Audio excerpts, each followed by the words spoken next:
என்னது ஜெப்டோவில் food recent டைமில் ஜெப்டோவில் வந்து கஃபேன்னு சொல்லிட்டு ஒரு ஆப்ஷன் இருக்குது. சரி என்னென்ன ஃபுட் இருக்குன்னு சொல்லிட்டு நம்ம ரேண்டமாக செக் பண்ண போகும்போது நான் அதர் ஸ்டேட்டில் இருக்கனால எனக்கு சப்பாத்தி, பன்னீர் பட்டர் மசாலா, ராஜ்மா, சாய், சமோசா அது மாதிரி இருந்துச்சு.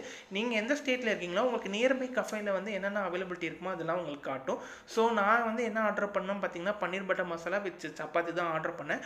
எனக்கு மொத்த காஸ்ட் வந்து 270 ஆயிடுச்சு. எனக்கு வந்து அவங்க வந்து இன்ஸ்டண்ட்டாக ஒரு கூப்பன் கொடுத்துருந்தாங்க. அதில் 100 ருபீஸ் போச்சு.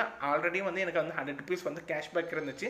ஸோ மொத்தத்தில் நான் அரௌண்ட் 75 ருபீஸ் தான் பே பண்ணுற மாதிரி இருந்துச்சு. நான் ஆர்டர் பண்ணி வித்தின் 5 to 10 மினிட்ஸில் எனக்கு வந்து டெலிவரி ஆச்சு. பேக்கிங் ரொம்பவே பக்காவாக இருந்துச்சு. எனக்கு ரொம்பவே பிடிச்சிருந்துச்சு. என்னென்ன ஐட்டம் வந்துச்சுன்னா ஒரு ஸ்பூன் இருந்துச்சு, ஊறுகாய் இருந்துச்சு, சோம்பு பாக்கெட் இருந்துச்சு, பன்னீர் கிரேவி இருந்துச்சு, சப்பாத்தியும் இருந்துச்சு. மொத்தத்தில் எனக்கு இந்த பேக்கிங் ரொம்பவே சூப்பராக இருந்துச்சு. கொஞ்சம் ராயலாகவே பேக் பண்ணி கொடுத்துருந்தாங்க.